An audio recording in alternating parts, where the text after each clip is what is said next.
Bueno, estimados amigos, tengan ustedes muy buenas tardes.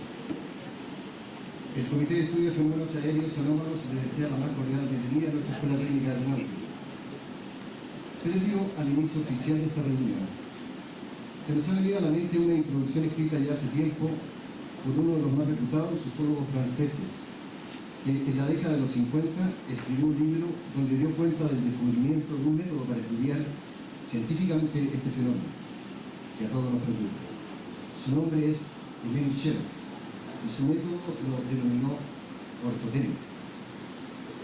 Esto lo traemos a colación porque el fenómeno aéreo anómalo es un fenómeno esencialmente singular. De vez en cuando, algo que no se parece a nada conocido aparece en el cielo, deja estupefactos a los testigos y después de un tiempo, por lo general muy breve, desaparece como ha llegado, súbitamente. Instantaneidad, fugacidad, imprecisión, tales son los caracteres esenciales anotados y deplorados por quienes desean investigar seriamente este asunto.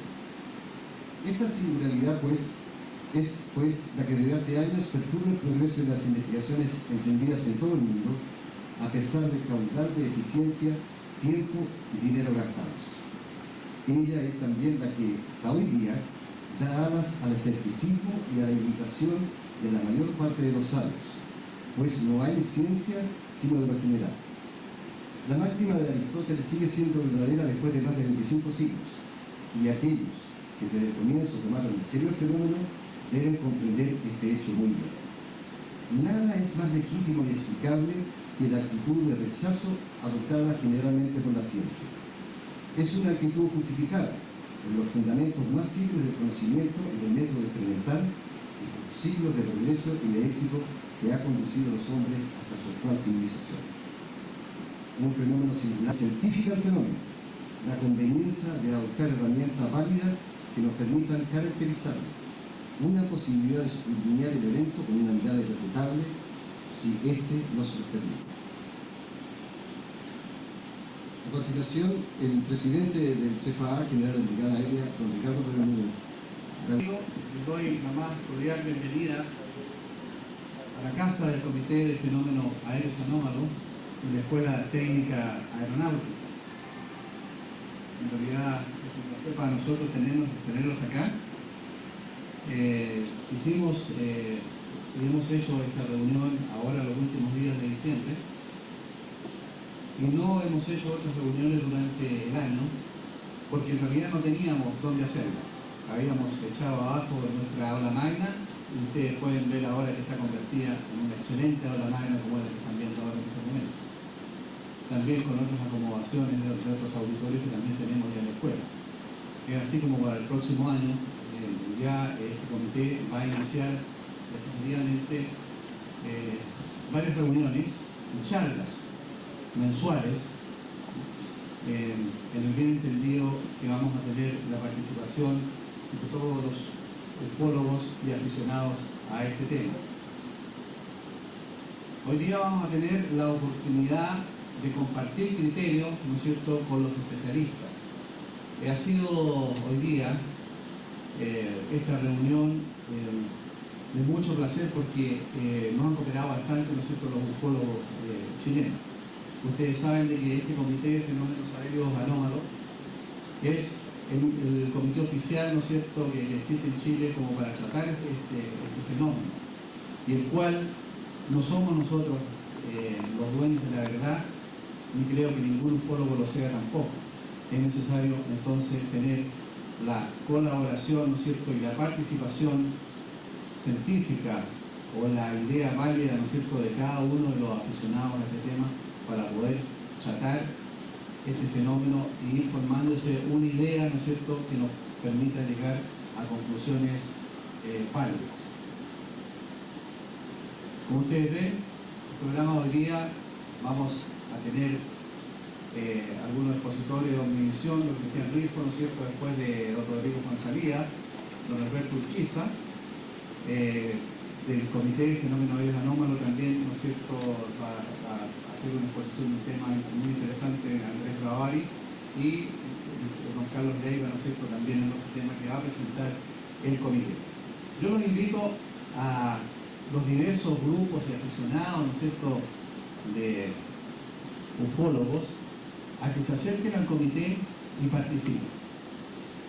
Los grupos que hoy día van a exponer fueron los que se acercaron, ¿no es cierto?, a nosotros en un momento determinado y le dimos la oportunidad de exponer en esta tribuna. En las reuniones que vamos a empezar nosotros a realizar a partir de marzo del próximo año, yo los invito a que si alguna persona tiene algún tema interesante que contarnos, ¿no es cierto?, hablen con nosotros lo vamos a catalogar, lo vamos a clasificar, y si el tema vale la pena ser expuesto para que el resto lo conozcan, le vamos a dar la oportunidad también, ¿no es cierto?, en esta tribuna para que también puedan exponer sus puntos de vista. En este sentido, tal como les digo, nadie es dueño de la verdad. Así que la cooperación de los aficionados y de los profesionales en ufología, ¿no es cierto?, es muy importante para nosotros.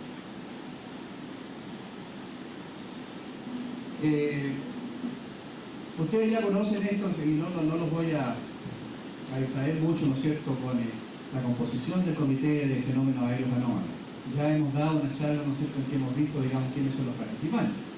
Ahí están, ¿no es cierto?, los participantes, digamos, de este fenómeno aéreo anómalo. Y yo en esta primera reunión que tenemos, ¿no es cierto?, yo le doy la bienvenida a la doctora Marina Stepanova, ¿cierto?, como consultora externa.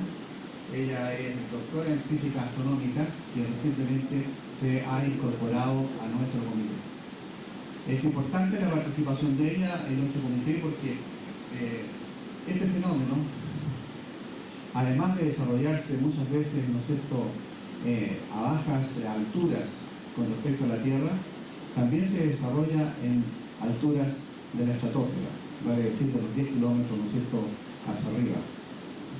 Necesitamos nosotros una persona que conozca qué es lo que pasa en esa parte del espacio, cuando ya se empieza a perder la atmósfera, ¿no es cierto?, y empiezan a suceder cosas que nosotros no conocemos.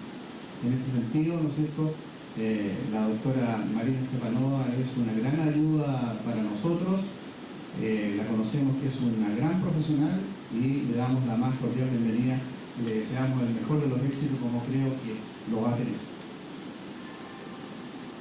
Sigue nuestro psiquiatra Mario Usuel. Todavía no lo hemos cambiado porque no se ha vuelto loco con todo lo que ha visto. También le damos la bienvenida oficial, ¿no es cierto?, ante ustedes al ingeniero civil eléctrico Andrés Bravari, que hoy día nos va a hacer una exposición. ¿Por qué dirán ustedes un ingeniero civil eléctrico? Bueno, don Andrés Bravari, ¿no es cierto?, desde hace mucho tiempo ha estado interesado también en este tema y bueno, algo tiene que ver con la electricidad también del fenómeno. Pero más que nada, ¿no es cierto?, él es una persona muy responsable, que sigue un método científico muy estricto y que ha sido de gran cooperación en estos meses que ha estado trabajando con nosotros. Estamos nuevamente buscando, digamos, a un astrónomo. Teníamos a alguien que nos cooperaba, ¿no es cierto?, pero ya dejó de cooperarnos, así que próximamente yo creo que también vamos en esta parte a incorporar un astrónomo. Además, estamos buscando un convenio con la Universidad de Chile en esta parte de astronomía y para integrar también a los observatorios, ¿no es cierto?, que tenemos a lo largo de Chile en toda la información que nos puedan entregar. Sigue vigente, ¿no es cierto?, el convenio que tenemos con la Universidad de Santiago para el análisis de imágenes. Estamos también, yo creo que vamos a concretar muy luego ya el convenio que queremos hacer nosotros con la Universidad de Chile, ¿no es cierto?, en el departamento de física, sobre todo con el instrumento que tienen el acelerador de partículas, que es bastante, digamos, conveniente, diría yo, para nosotros, para dilucidar en algunas ocasiones, ¿no es cierto?, algunas cosas y priorizarlas en realidad. En conversaciones preliminares que tuvimos algunos meses atrás, ellos nos dijeron, digamos, de que en realidad les llegan muchas muestras, muchas cosas, ¿no es cierto?, y todo el mundo cree, porque en Chile somos todos ufólogos. ¿Quién no es ufólogo en Chile? Que le pregunte ufólogo. Entonces, todos llegan con una piedrecita, ¿no es cierto?, con un pedazo de metal y dicen un pedazo de un platillo volador. Entonces necesitamos nosotros, y ellos también, ¿no es cierto?, de que este comité clasifique en un momento determinado cuál es la prioridad y si vale la pena analizarlo, porque el esfuerzo que se hace en el análisis de una de estas muestras es bastante grande, bastante caro además. Entonces no se puede desperdiciar, ¿no es cierto?, dinero en averiguar cosas que no van a tener ningún resultado posterior.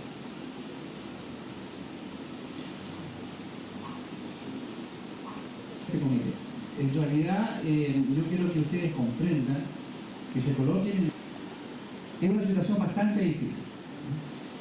Nosotros tenemos que mantener un equilibrio, ¿no es cierto?, sin descartar nada y sin aceptar nada, digamos, que no tenga una evidencia científica. Nosotros lo único que exigimos, ¿no es cierto?, es seguir un método científico y que se pueda demostrar, ¿no es cierto?, este fenómeno en un momento determinado por una prueba que sea convincente. ¿Ya? Nosotros no decimos de que no existan los platillos voladores, que no existan los seres extraterrestres, pero tampoco decimos que existen. ¿Por qué? Porque ninguna de las dos cosas se puede probar. Si entramos ya en el terreno de la filosofía, ¿no es cierto?, y tantos argumentos que se han dado de que, bueno, de los miles de soles y planetas, ¿no es cierto?, que circundan esos soles, ¿cómo vamos a ser los únicos en el mundo? Yo, como Ricardo Bermúdez, ¿no es cierto?, filosofando un poco, yo estoy de acuerdo con eso, pero eso no es ninguna prueba científica. Está probado, ¿no es cierto?, que en nuestro sistema solar, en nuestros planetas y asteroides y todo lo que tiene que ver con nuestro sistema solar, no existe la vida humana inteligente como nosotros la conocemos. Y eso es conducente y eso es taxativo y es científico. Así que no sacamos nada nosotros con decir, ¿no es cierto?, de que hay vida en Marte y en otras partes, porque no está probado científicamente. Ahora, de que las probabilidades existen, de que pueda existir vida en otros planetas, eso es filosofía, no es científico. Pero yo siento la necesidad de creer de que existe. Pero no podemos aceptar nosotros como órgano oficial, ¿no es cierto?, de que existe vida en nuestro mundo mientras no tengamos una prueba concluyente. Y es la única manera de que nosotros podamos llegar a conclusiones válidas. Lo que cree cada uno de los integrantes del comité, ¿no es cierto?, es otra cosa. Y a veces también, como cualquier ser humano, nosotros también nos volamos en algunas sesiones, ¿no es cierto?, en que hablamos las posibilidades que pueda haber.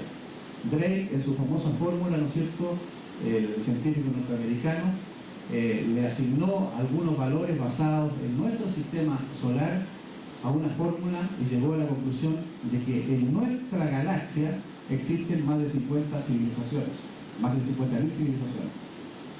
Pero eso es una teoría, eso es filosofía, y mientras eso no pueda ser probado, nuestro comité no puede aceptar, ¿no es cierto?, de que existan seres extraterrestres, platillos voladores que están visitando este mundo, ¿no es cierto?, o cosas de ese estilo.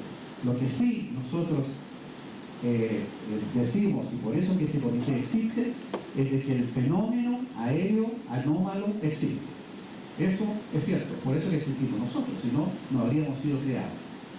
Entonces, eso es lo que nosotros queremos examinar desde un punto de vista científico. Y yo les ruego a todos los que van a participar hoy día y los que van a participar en el futuro, que tienen esta tribuna abierta para decir lo que quieran, pero bajo el prisma científico y siguiendo un método científico.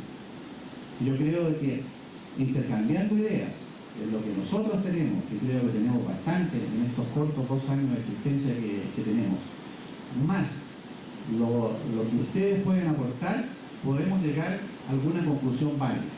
Pareciera de que este fenómeno aéreo anómalo es más frecuente en Chile que en otros países del mundo.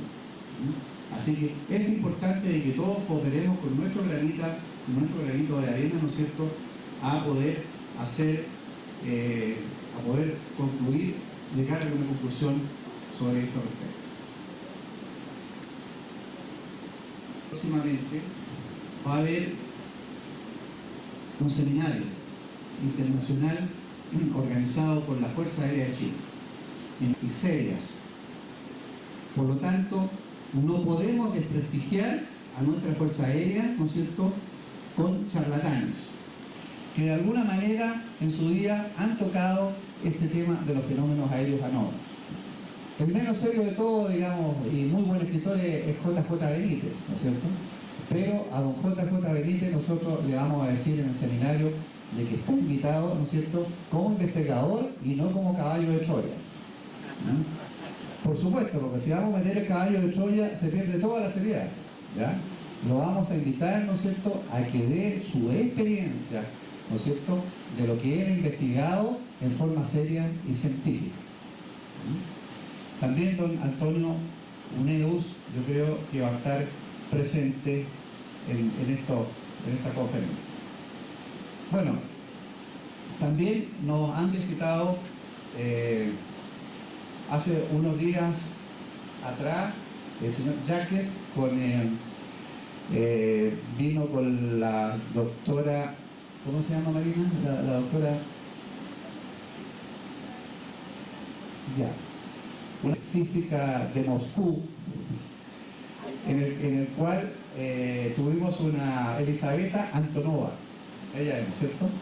Elisaveta Antonova, sí. Y Saint-Michel Bosquier. La señora Antonova es jefa del Laboratorio de Física Espacial Nuclear de Moscú. El doctor Jean Michel Bosquier es director del Centro Nacional de Investigación Científica de París, Francia. Por lo cual tuvimos una conversación muy interesante, ¿no es cierto? Y llegamos a algunas conclusiones en las cuales ellos nos van a cooperar bastante. Él ya nos conectó, ¿no es cierto? Y ya estamos en contacto con el señor Velasco, el francés, ¿no es cierto?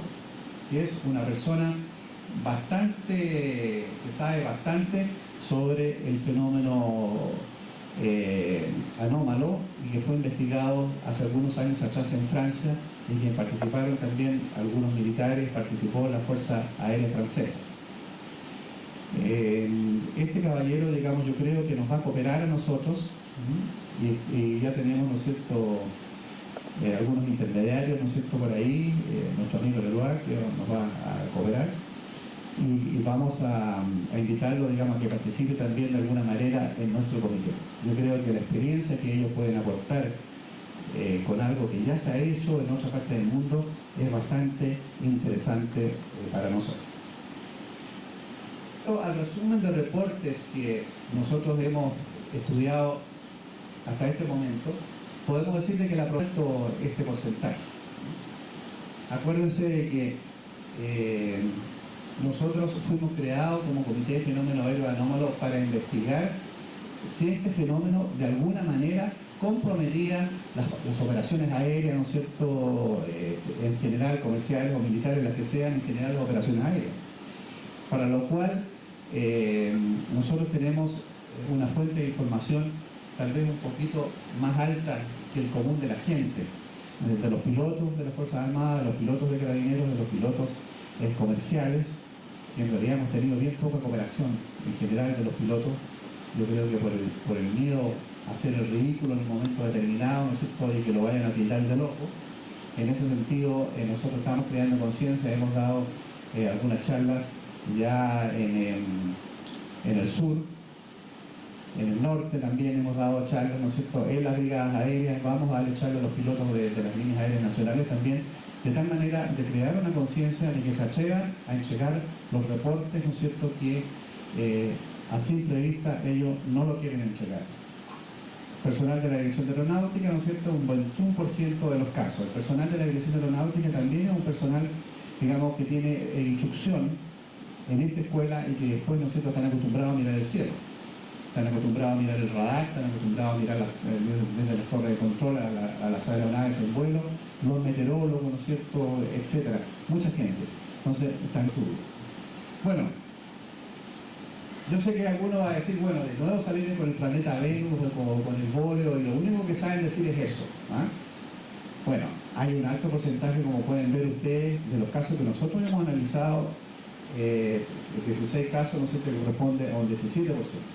Nosotros tenemos un software que nuestro astrónomo que trabajaba con nosotros nos consiguió, ¿no es cierto?, y tenemos la ubicación de todos los planetas desde 1000 años antes de Cristo hasta el año 3000, de todos los planetas de nuestro sistema solar.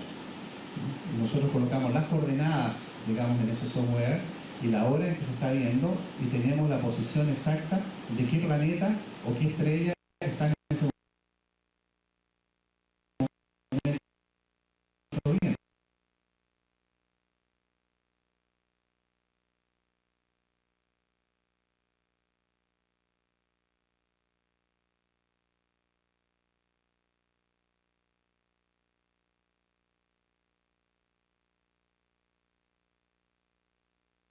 Seguimos investigando, esto no es de un día para otro saber qué resultados se tienen. Acuérdense cuando se hizo el seminario en la Universidad de Santiago, ¿no es cierto? Bruce Macari decía que hacía 8 años que estaba estudiando un caso, 8 años, ¿ah? Y todavía no tenía una conclusión. Así que nosotros no somos magos, ni creo que los ufólogos sean magos tampoco, que de un día para otro puedan decir, ¿no es cierto?, de qué se trata. ¿Ah? Este es un tema demasiado serio como para dar una opinión, digamos así, decir estas cosas. En realidad aquí no tenemos esa opinión todavía. Tenemos, ¿no es cierto?, de Angol, también, de que ustedes también lo conocen, y también lo hemos seguido, ¿no es cierto?, observando, y ya se lo dimos a conocer, digamos, en una reunión anterior que tuvimos. Y tampoco tenemos una opinión formada a ese respecto. De este caso podríamos decir de que es un ovni, ¿ya? Un objeto volador no identificado, ¿ya? Del anterior tenemos dudas, ¿ya? Pero este sí que podríamos decir de que es un ovni, un objeto volador no identificado, porque no sabemos, digamos, qué es lo que es verdaderamente, y lo seguimos investigando.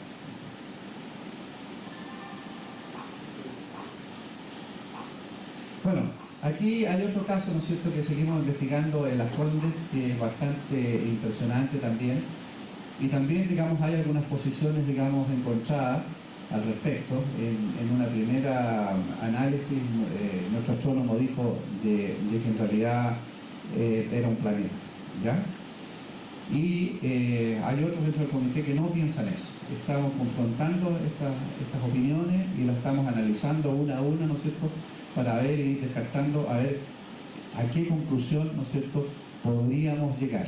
Y esa conclusión indudablemente no es taxativa. Este fenómeno es demasiado complejo como para decir en un momento determinado, ¿no es cierto?, mire, es esto o esto otro. Estos casos nunca se cierran que pueda llevarnos, digamos, a una mejor conclusión.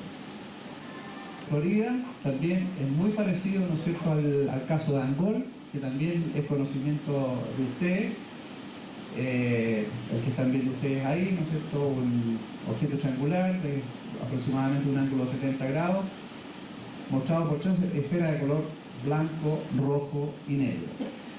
Con respecto a las esferas, dentro de lo que nosotros hemos analizado y que hemos catalogado dentro de ese 6% que ustedes, reiteradamente estas esferas aparecen en fotografías, aparecen en videos, ¿no es cierto?, esferas muy semejantes, y que nos ha llamado bastante la atención. No tenemos explicación para eso, pero aparecen, y estamos analizando. Yo quiero decirles una cosa también, ¿no?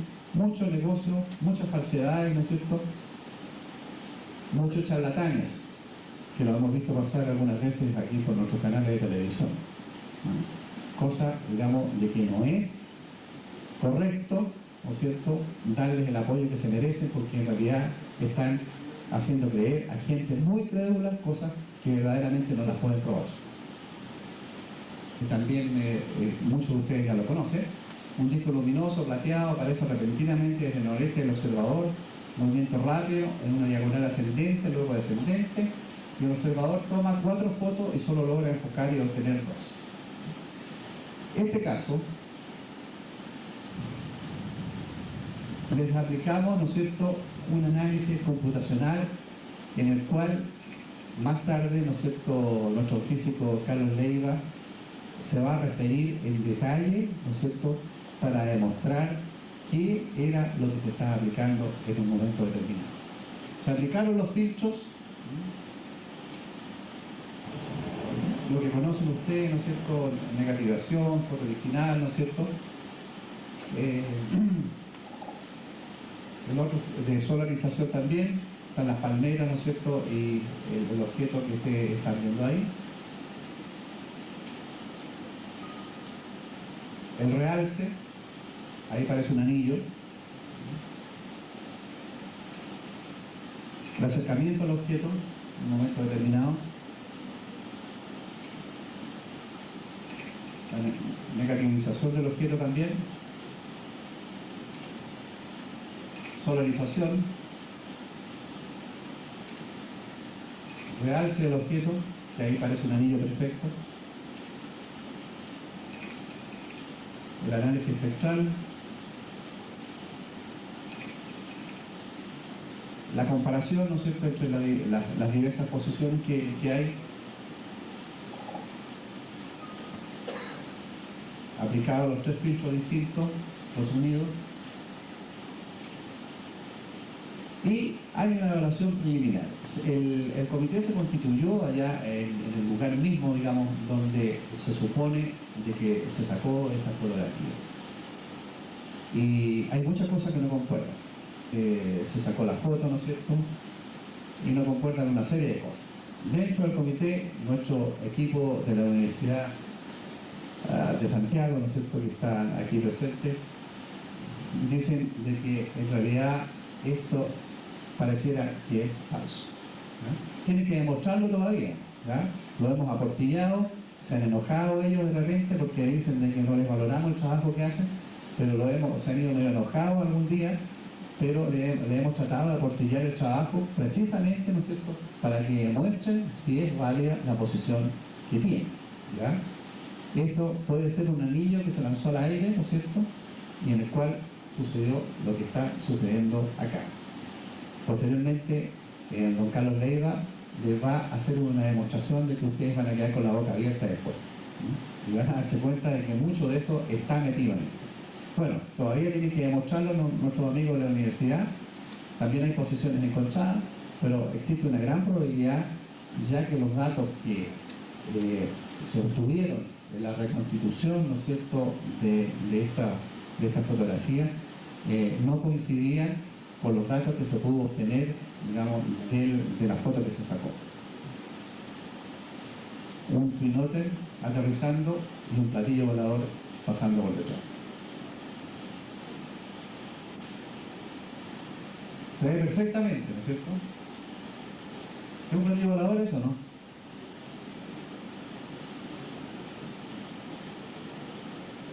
Nosotros nos sometimos, ¿no es cierto?, a un análisis de nuestro computador que sale mucho más nítido en nuestro computador, que entre paréntesis hemos adquirido, digamos, un nuevo modelo y es uno de los buenos computadores que vamos a tener, bastante potente dentro de la instrumentación a Santiago. Esa es la primera información que tenemos. Para que vean ustedes, ¿no es cierto?, que perfectamente eso se puede hacer pasar en televisión por un platillo volador. Y además se involucra la fuerza aérea que va a echar. Entonces, por sus obras los conoceréis, dijo alguien, ¿no es cierto? Bueno, cuando ustedes escuchen en la televisión, cuando vean a gente que lo único que hace, ¿no es cierto?, es partir de una teoría y demostrar todos los documentos, los videos y las cosas que tienen para poder demostrar que existen los platillos voladores, ¿no es cierto?, y que son seres extraterrestres que nos están visitando, desconfíen. No es que nosotros digamos que no existen, pero ellos tienen que demostrarlo. Nosotros tenemos la experiencia, ¿cierto?, y aquí hay muchos ufólogos que están presentes, que cuando se hizo el seminario ese de la Universidad de Santiago, Churinov, ¿no es cierto?, el presidente de la Asociación Ufológica de Moscú, demostró cómo perfectamente se había hecho un video falso y que se vendió a Estados Unidos, en donde cayó un platillo volador en los alrededores de los bosques de Moscú, ¿no es cierto?, y estaba semienterrado, y cómo se vendió, ¿no es cierto?, ese video a Estados Unidos. Él demostró paso por paso todas las falsedades, cómo se había hecho ese video. Para sorpresa mía y para sorpresa de muchos, ¿no es cierto?, 2 días después aparece un charlatán en televisión, ¿no es cierto?, asegurando que ese era un platillo volador y que verdaderamente era una prueba de que seres de otro mundo nos estaban visitando. Ustedes comprenderán, ¿no es cierto?, de que esas cosas, digamos, que se dicen así, no tienen nada de serio. Así que, por favor, digamos, compréndanos. Les repito una vez más, nosotros no somos escépticos, no decimos que no existan los platillos voladores, que no existan seres de otro mundo, pero tampoco podemos decir que existen mientras no tengamos una prueba concluyente en el cual, digamos, podamos probar. Bien, vamos a proceder ahora a las exposiciones de cada uno de los distinguidos exponentes que van a deleitarnos hoy día en la tarde. Quiero decirles cuál va a ser el procedimiento. Van a hacer las exposiciones y después, digamos, van a tener ustedes en 10 minutos la oportunidad de hacer preguntas. Terminada cada exposición, ¿no es cierto?, vamos a dar la oportunidad de que puedan hacer las preguntas sobre el tema. Los temas que aquí se van a exponer, ¿no es cierto?, no son taxativos, ¿ya? Las opiniones que aquí se van a vertir, ¿no es cierto?, no necesariamente son las opiniones del Comité de Fenómenos Aéreos Anómalos. Nosotros hemos creado esta instancia en este momento para que puedan, digamos, podamos todos enriquecernos con las opiniones que distintos ufólogos o distintos especialistas van a dar. Lo cual no quiere decir de que nosotros, el comité, esté de acuerdo o no esté de acuerdo. Nos reservamos esa opinión. Funciones de algunas investigaciones y videos que ha hecho en Angol, y también a don Pablo Enríquez, nuestro corresponsal de Quintero, que recientemente se ha incorporado a nuestro comité y esperamos también tener mucha colaboración de él. Agradecimientos al general Ricardo Bermúdez por la invitación que nos ha hecho llegar para que efectivamente podamos lograr compartir las informaciones, poder lograr encontrar algunos puntos de acuerdo y discrepancia que hay tremendamente importante. Creo que el contraste de las opiniones nos da efectivamente nos permite realizar un ejercicio intelectual sobre un fenómeno tan tremendamente complejo como es el de los ovnis. Como tengo tan poco tiempo, traje demasiado material, voy a ser como bien preciso. La primera parte específicamente es el marco teórico. Este marco teórico está en base a la acumulación de datos que los miembros de AION, desde Arica hasta Punta Arenas, han logrado efectivamente por medio de su entrega de información, el procesamiento de datos. Y este procesamiento de datos y esta forma de encarar el problema de los ovnis ya nos han hecho por lo menos realizar algún tipo de evaluación crítica, y esta evaluación crítica creemos que es un aporte importante, sobre todo en beneficio del sentido de la verdad de lo que puede haber tras el fenómeno. Hay una frase que es que hay que, sobre todo en estos tiempos como con bastante milenarismo, con bastante ansiedad, intentar descubrir probable viajero extraterrestre detrás de los ovnis, que era lo que efectivamente se le consultó al doctor Hynek, que es el padre de la ufología mundial. Se le pregunta en un tiempo determinado qué es lo que ellos pensaban encontrar tras el fenómeno de los ovnis, y él dijo textual: lo que encontremos. Yo creo que esa es la actitud más saludable a la cual nosotros podemos estar invitados. Bien, ovnis en Chile, evaluación y perspectiva del fenómeno psicosocial y físico. Digo del fenómeno psicosocial porque el fenómeno ovni evidentemente es un fenómeno psicosocial, es decir, el principal elemento de análisis en este minuto es el perceptor, antes que de la evidencia física. Siempre hay cualquier cantidad de problemas en discutir el nivel de evaluación de la llamada evidencia física. Y posteriormente hablo de perspectiva del fenómeno psicosocial de ovni, evaluar el grado de extrañeza de la evidencia presentada en casos locales. Como bien decía el general, lo ideal es poder situarnos en lo que pasa instante, porque yo digo que gran parte de los informes de ovnis deben ser encuestas muy bien diseñadas para que realmente podamos tener algo que medir. A veces hay encuestas que yo he visto a lo largo de todos estos años con muy buena intención, realizadas por grupos ufológicos, pero que no miden absolutamente ningún tipo de variable. Ya es hora de que se comiencen a trabajar con variables, con distintos tipos de elementos de peso que le den a la larga a la encuesta un elemento que sea realmente que nos permita medir. Evaluar el grado de extrañeza, esto solamente yo creo que se puede realizar por medio de la evidencia técnica, ya sea por el video, por la fotografía o por lo que a veces representa una observación visual radar. La próxima.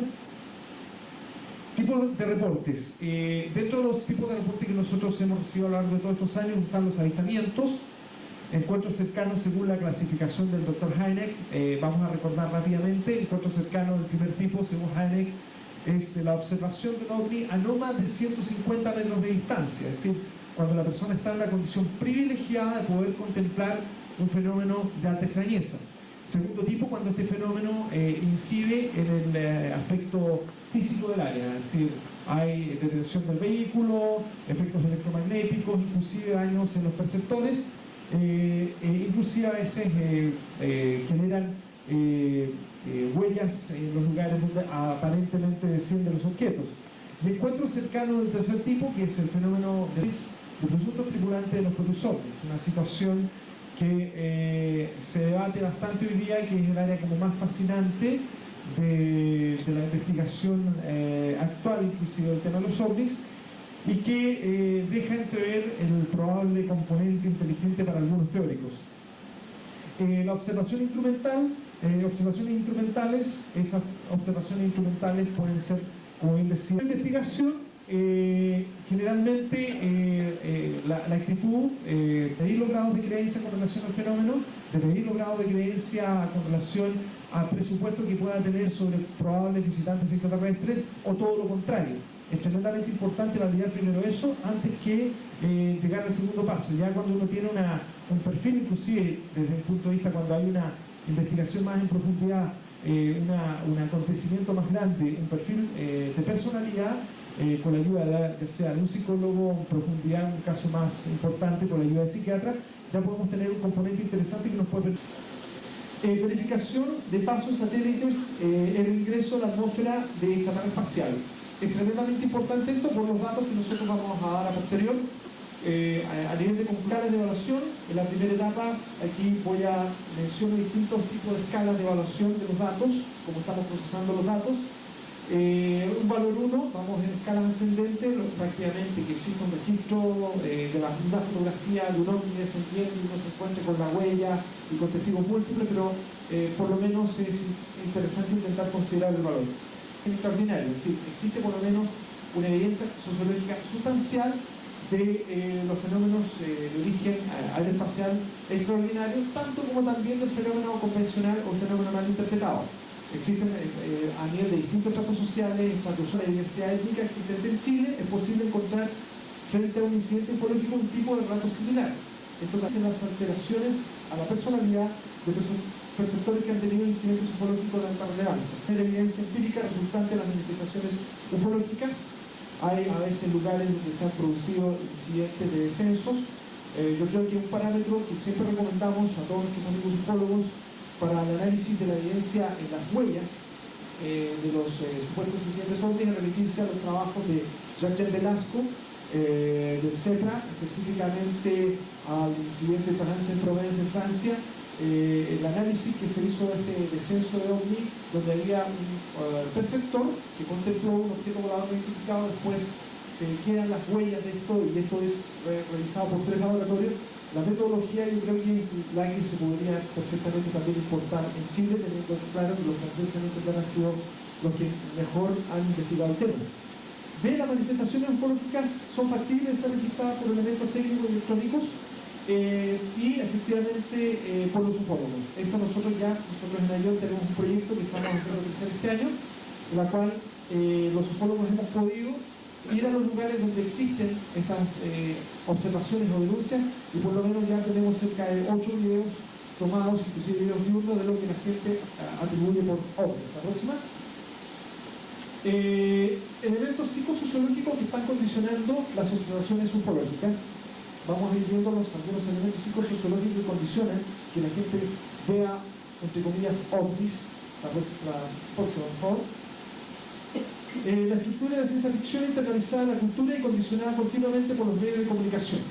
Desde niños, todos hemos sido estimulados por la cultura de la ciencia ficción. Desde Buck Rogers, Flash Gordon, etc.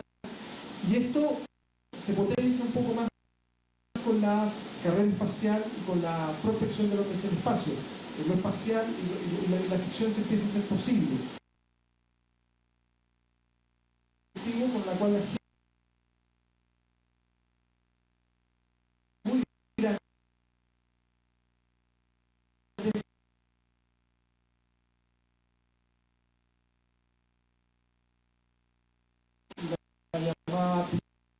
supuestamente trabajo de detección de probable vida extraterrestre, que potenció bastante la creencia en supuestos extraterrestres, trabajo que hizo Frank Drake con el mítico proyecto OSMA, hoy día denominado proyecto SETI. La próxima. Ausencia de información científica en términos sociales, con relación a fenómenos naturales y artificiales de alta extrañeza para un observador corriente. Es decir, hay una carencia en este minuto, una inconexión a veces entre el mundo científico y la población en general.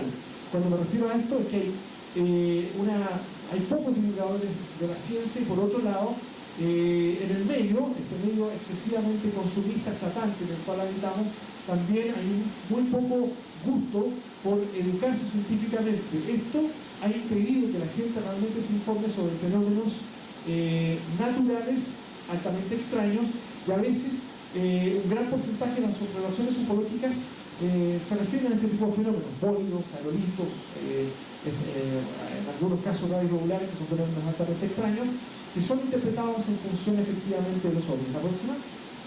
Y esto por carencia de información. Información pseudocientífica con relación a visitantes extraterrestres estimuladas por los medios.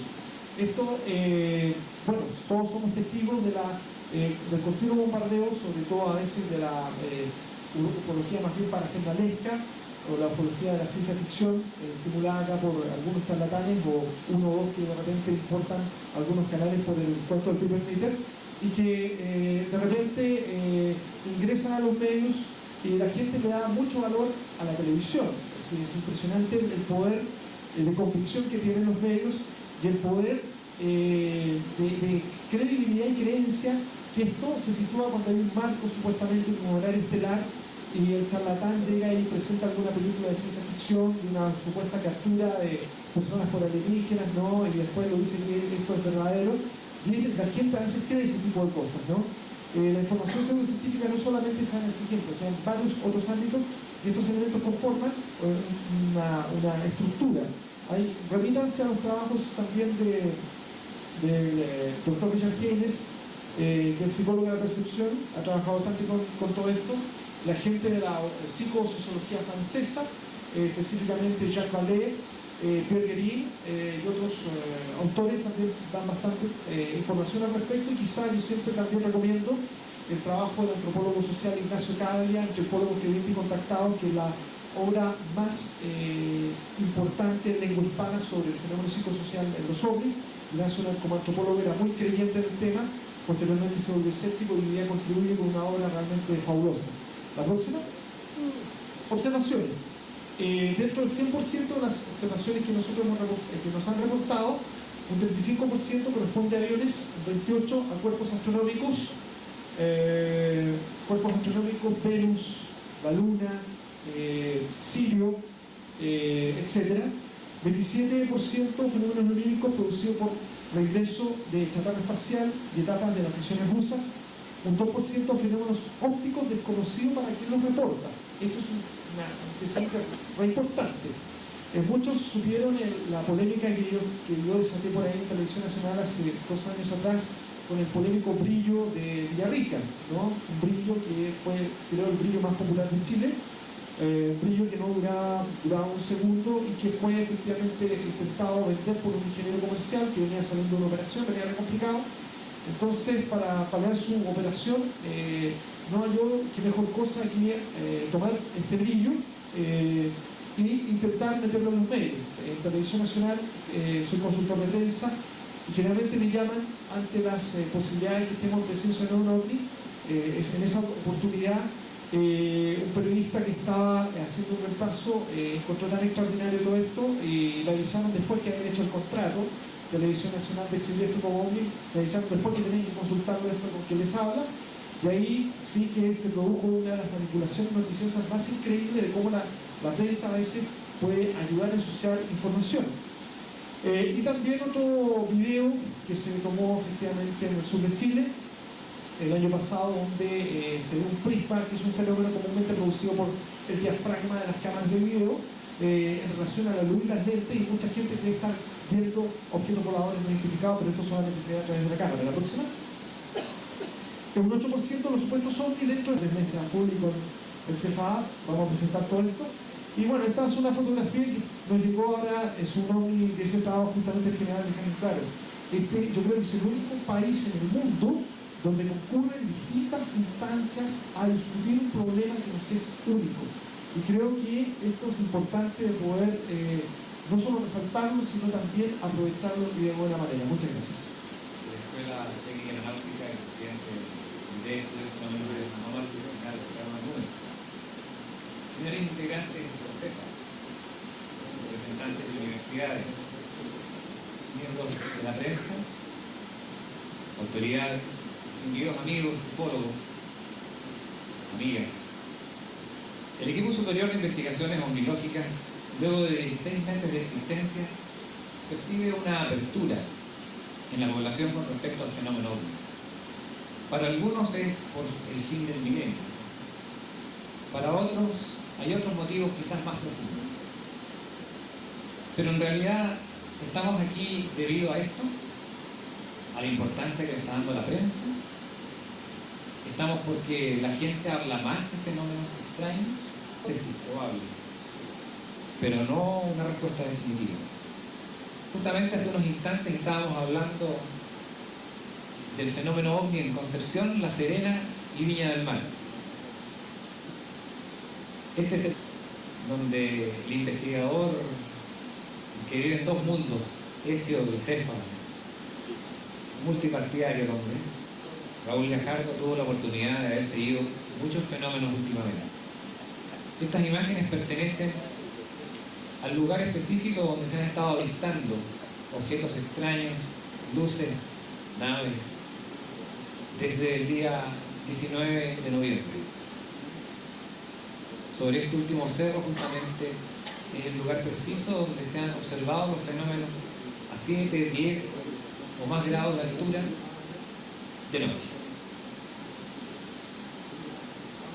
Muchas imágenes fueron captadas, obviamente no las podemos traer todas. Pero la verdad es que es un fenómeno extraño. Espero que todos podamos tener la capacidad crítica de observarlo, pero es muy difícil determinar qué es lo que es. Más de 10 días duró esta serie de avistamientos, y de hecho han continuado. Se iniciaban alrededor de las 23 horas y finalizaban alrededor de la 1 de la madrugada. El lugar, Butaco, a 3 kilómetros de Angol, 10ª región, Camino Viejo de Angola Tijeral, en el valle del río Vergara, frente a la cordillera de Nahuelbuta. Fue Ezio, por medio de dos de sus integrantes, Raúl Gajardo, corresponsal en Angol, y Joaquín Muñoz, investigador en terreno enviado a la zona, quien descubrió estas anómalas evoluciones de luces, naves u objetos no identificados, lo cual fue seguido a diario por estos investigadores y luego por Raúl Gajardo. Con el paso de los días, el público repletó los cerros de Butaco y no faltaron los problemas sociales, el alcohol, las disputas, megavisión. Yo al respecto quiero mostrar, por ejemplo, uno de poder hacer la investigación. Pero los recursos humanos son bastantes y muy buenos. Hay profesionalismo, hay ganas de hacer cosas, hay capacidades técnicas, hay contactos, hay mucho más de lo que en la unidad podríamos haber utilizado. Eso no escatimará los esfuerzos para investigar y cumplir las metas trazadas, y por ello llamamos al año 2000. Un abrazo a todos y muchas gracias. Cuando yo, buena o malamente, avisé a la televisión, llegaron miles de personas y contaminaron. Es una verdadera muralla china, y esa luminosidad fue alejando este fenómeno de 8 a 10 kilómetros que yo lo vi. De las cuales realmente les anticipo, no sé si son o no son. pero quiero que me acompañen en el camino de reflexión a ver qué podemos sacar de política mundial que nos permite hacer previsiones bastante acertadas, entre comillas, de las condiciones meteorológicas, un poco mejores que antes.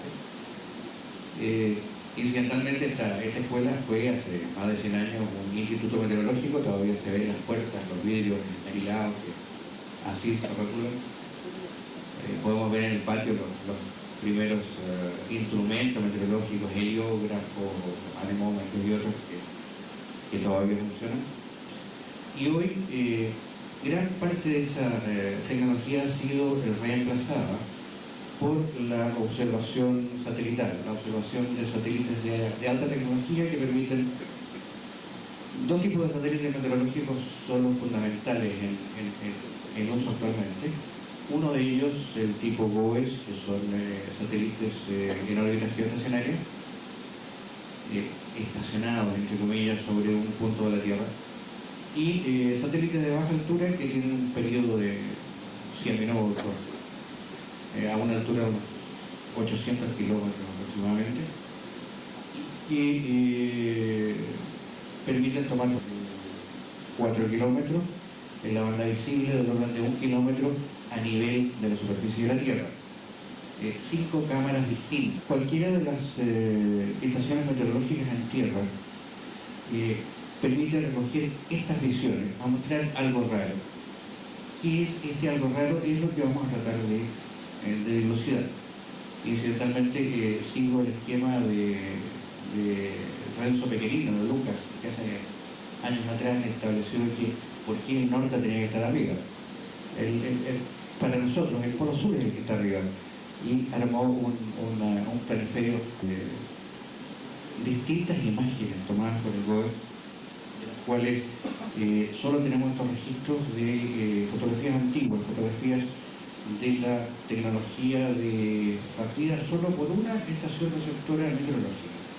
Eso es claramente una falla de la estación receptora y lo vamos a detectar por principio. Así que, si todas las estaciones meteorológicas que están recibiendo un determinado satélite que arriba a esa órbita gire a la misma velocidad que la Tierra y por consiguiente aparezca desde Tierra como fijo sobre un punto, un nadir. En esta órbita geoestacionaria, si nos desplazamos unos metros hacia arriba de la órbita, vamos a empezar a derivar con respecto al punto o a la predicción de la Tierra, ya sea atrasándonos o adelantándonos con respecto a la rotación de la Tierra. ¿Seguimos? Sí. La mecánica celeste impone que los movimientos del Sol, de la Luna y de otros componentes producen una apertura angular de 18 grados aproximadamente. Y las figuras en órbitas cercanas a la órbita geoestacionaria podrían fotografía o como imagen a la Tierra y pasado un rato se va a recuperar. Hemos recomendado aquí la creación de un proyecto para los medios de almacenamiento. Ese financiamiento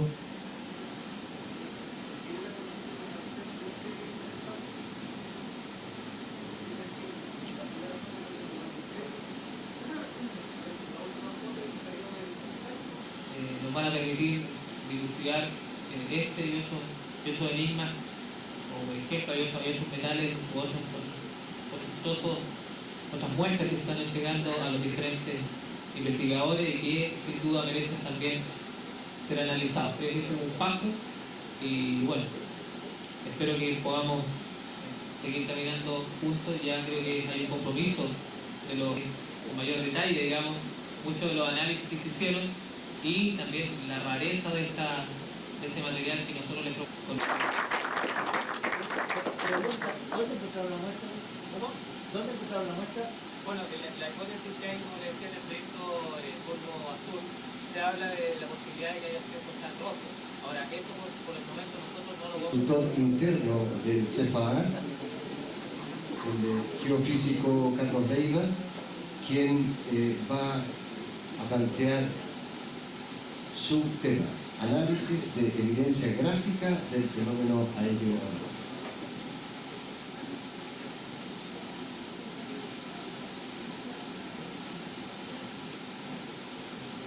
Buenas noches. La idea de lo que les voy a presentar es analizar un poquito la evidencia gráfica que supuesta la fotografía y video. El fenómeno es terriblemente difícil de atrapar. Normalmente son avistamientos personales, muy pocos grupos, y cuando logra uno tener una evidencia, normalmente es una evidencia de tipo fotografía o tipo video, fotografiado o lo fotografiado, no necesariamente el objeto, muchas veces el spotlight, la luz, simplemente es un objeto tridimensional, si tiene temperatura, si tiene tal dimensión, etc. Entonces, analicemos un poquito qué es lo que realmente se puede obtener y qué es lo que realmente no. Aquí nosotros vemos el lado iluminado de las palmeras, el lado oscuro de las palmeras, y aquí aparece un brillo frontal. Ahora, aparece también un brillo trasero. La explicación de ese brillo trasero o es una iluminación desde este otro lado, o es tal vez un borde interno, lo que apoyaría la tesis de un brillo. La distancia a la cual el objeto está realmente no lo sabemos, no tenemos información a partir solo de la foto. Cuando agregamos la información del testigo que dice que aparece entre esa antena de fondo y la cámara, ahí uno podría empezar a dar dimensión. La próxima, por favor. Normalmente la negativización se incluye dentro de los análisis. La razón por la cual incluirla nunca la he tenido clara. Negativizar una foto no es más que volver al proceso por el cual, a través del cual la película se quemó por la luz que le incidió. Cuando la luz incide en la cámara fotográfica, la película reacciona, tiene un elemento químico, un blanco, que reacciona, y eso genera una imagen de distintas tonalidades. Hay elementos que reaccionan a distintos tonos, a distintos colores, el típico rojo, verde y azul, componentes de colores usados para generar todos los otros colores, que son como colores primarios en todo lo que es video y fotografía. Y así que en realidad lo que tenemos es el complemento de la luz blanca, el complemento de esto respecto a la luz blanca. La foto original y estos son complementarios respecto a la luz blanca, son una frontera con la luz blanca. Siguiente autor. Solarización. Aquí normalmente se dice, bueno, uno visualiza dos focos de energía o de temperatura. Eso es el pie de fotografía que normalmente aparece en los informes. Continuamos. ¿Qué es una fotografía? Bueno, es una imagen plana. Eso de plano va a ser importante después, en que la sensación de volumen se obtiene engañando a nuestro cerebro, que conoce los tamaños habituales de las cosas y así asume que mientras más pequeño, más lejos.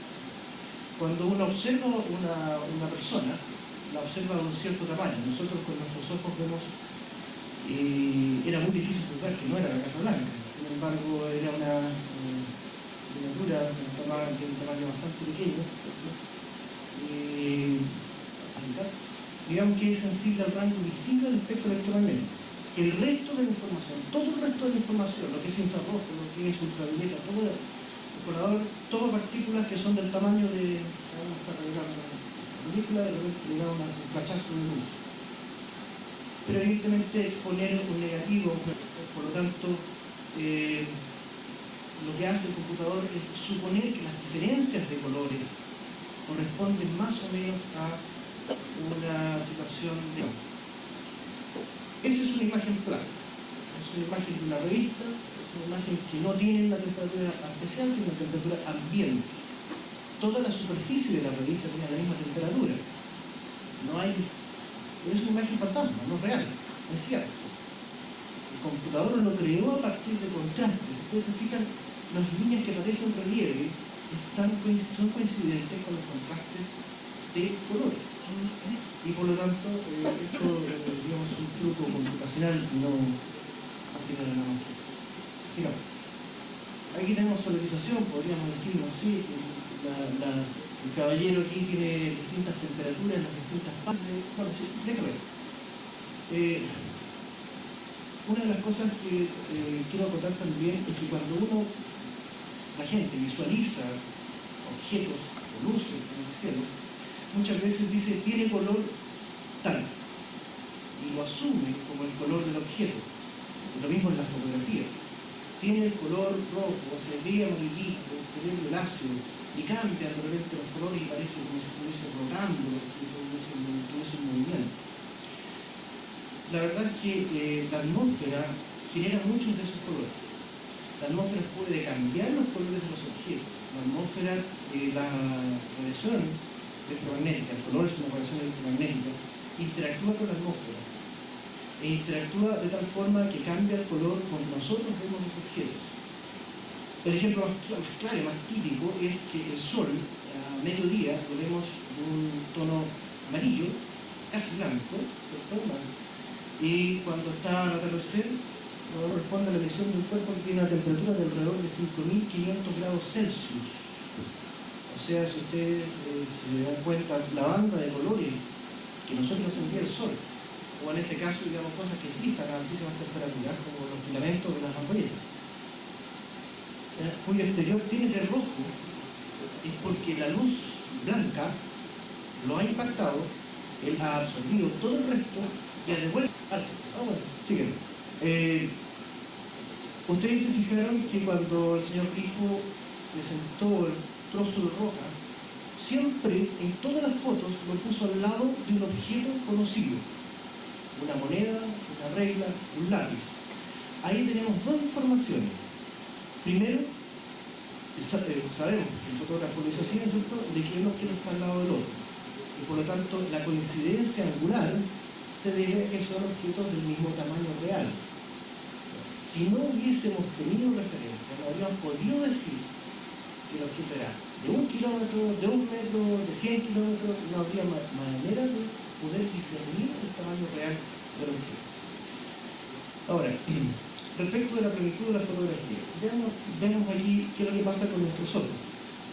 Nosotros como mamíferos, como primates, muy probablemente descendiendo de algún mono, por ahí, que andaba por las ramas, necesitamos desarrollar una vista estereoscópica. ¿Qué significa eso? Que tenemos dos ojos, uno y dos. Cada uno de nuestros ojos ve una imagen distinta de lo que está en nuestro entorno. Para un objeto relativamente cercano, sigamos las líneas rojas, ¿no es cierto?, el objeto se va desde la proyección A hasta la otra proyección A y se ve cambio. Para un objeto lejano, más lejano, va de la proyección B a la proyección B y vemos un objeto más pequeño. Ahí está la explicación de por qué, si vemos los objetos más pequeños, son la medida que se alejan. Por otro lado, el efecto de profundidad de los objetos que vemos con nuestros ojos es gracias a que tenemos los dos. Si ustedes ponen el dedo frente a sus ojos y hacen alternativamente cerrar uno y cerrar otro, se dan cuenta que pareciera que el dedo está en distintas posiciones. ¿Ya? Si uno mira por un lado, mira por otro lado, pareciera que el dedo se mueve. Ahora, nuestro cerebro sabe que el dedo no se mueve y lo que hace es componer las dos imágenes y desde ahí viene la idea de volumen. Por otro lado, cada vez que yo miro el dedo, con un ojo veo parte de su perfil y por otro lado veo parte de su otro perfil. De modo que esa es mi capacidad de tridimensional de observar. ¿Cuál es el problema de una cámara, ya sea de fotográfico o de video? Tiene un solo ojo. Por lo tanto no puede ver volumen. Es incapaz. Tiene uno solo. Una acotación al margen es que si yo esperara ver un extraterrestre, yo lo mínimo que le esperaría es verle dos ojos y alineados para que tuviese visión estereoscópica, porque un ser con un solo ojo sería incapaz de pilotear. Nada, por supuesto, sería incapaz de construirla, de hecho, porque tendría sensación de profundidad, luego no podría manipular y construir herramientas. Sigamos. La típica foto, ¿no es cierto?, está ahí. Tal como decía el señor Cavalli, no tenemos ninguna información de distancia, solo tenemos información angular. O sea, sabemos cuál es el tamaño angular de la Tierra y sabemos cuál es el tamaño angular de ese objeto, pero no tenemos ninguna. Visualizamos un objeto, lo que hacemos es ver sus bordes. Vemos la extensión total del objeto, el tamaño real, a una cierta distancia. Pero lo que nuestro ojo percibe es el ángulo subtendido por el objeto, o sea, cuánto ángulo está subtendido por el objeto. Ahora, el tamaño real, cierto, he colocado una fórmula, pero creo que es un poquito claro, no lo va a estar para expresarlo. Esos son números para convertir los grados típicos que usamos, los hexadesimales que nos enseñan en el colegio radiano, que hemos usado en ciencia. A sería el ángulo, dato conocido, pero nos quedan dos incógnitas, el tamaño y la distancia. Y tenemos una sola ecuación, dos incógnitas, una sobre tal parte, o está a tal distancia, es imposible de sostener sin determinar el tamaño real. Ahora, recordemos que estamos hablando de objetos desconocidos. Cuando yo veo una persona a cierta distancia, aunque no tenga referencia, yo sé más o menos a qué distancia está porque más o menos conozco el tamaño de las personas. Es difícil convencer a la gente que con un ojo no se puede ver en profundidad, porque si yo me tapo un ojo, sigo viendo profundidad. Pero lo que pasa es que yo conozco el tamaño del objeto. Mi cerebro sabe cuál es el tamaño de esta sala, cuál es el tamaño de los asientos, el demonio correlaciona muy bien, mantiene la correlación de lo que yo conozco. Sin embargo, si a mí me llevasen a una sala donde hubiese puros objetos desconocidos, me tapara un ojo, no podría saber qué está más lejos, qué está más cerca, qué es más grande o qué es más chico. Estamos hablando de objetos voladores no identificados, cuyo tamaño, cuyo espectro, cuya distancia no conocemos. El caso más típico de esta relación uno a uno que existe entre estas dos variables dependientes es el caso del Sol y la Luna. Si uno le pregunta a una persona que no tiene ninguna información si el Sol y la Luna son iguales, la respuesta muy probablemente sea que sí, porque efectivamente ambos presentan un tamaño angular del orden de medio grado. El medio grado, digamos, del orden pulgar de tamaño angular. Sin embargo, sabemos que la Luna está del orden de 380.000 kilómetros y el Sol está a 150 millones de kilómetros y del orden de 2.000 veces. Veamos el caso. ¿Qué es lo que se ve ahí? Difícil decirlo, pero es una cosa relativamente globular, ¿no es cierto? Una cosa aparentemente circular, un poco blanca por ahí. En fin, esto tratando de demostrar lo del asunto del relieve. Siguiente. Solarización, claro. Volvemos a tener, digamos, tal vez ahí está más oscuro, allá está más claro, como un degradé de tonos azules, y mantiene la imagen aparentemente globular. Siguiente. ¿Qué es lo que eran? Ahí están los originales. ¿Qué son? Una fotografía tomada en el patio de esta escuela, ¿no? Directamente. Son dos palomas. Son dos palomas en el experimento que hicimos con Gustavo Rodríguez hace un par de meses atrás. Y efectivamente son dos palomas, el análisis computacional jamás no se hubiese dado luz respecto de que eran dos palomas. Dos palomas que en el momento probablemente una tiene las manos cerradas en el barril y otra o va mirando o algo así, por eso se ve como alargada en ese sentido, la cámara fue incapaz de identificar que no era nada. Siguiente. Conclusiones. A ver, ¿qué se debe mirar en una fotografía? La estructura de luces y sombras. Eso es fundamental. No solamente en relación a la estructura de luces y sombras, sino que también, por ejemplo, lo que son luces y sombras respecto de las nubes, las condiciones meteorológicas, determinar si esto podría ser con lo que dice el testigo.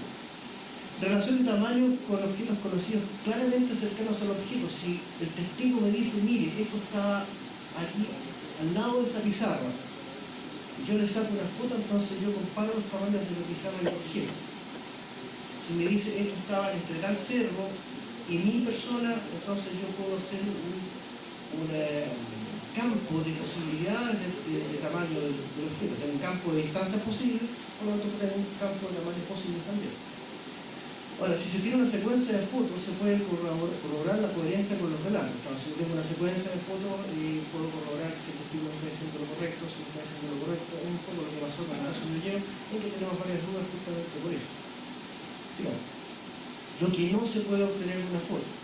Distancia, sin conocer tamaño real y sin mayor referencia. Si el objeto está, si hay nubes, y la tecnología informa que están a 3.000 metros de altura y el objeto está por debajo, yo digo, bueno, esto está por lo menos por debajo de 3.000 metros. Tamaño, sin conocer distancia y sin referencia, por las razones antes dichas. Temperaturas o energías de cuerpos a temperaturas bajas. Podría ser que el objeto sí estuviese hirviendo.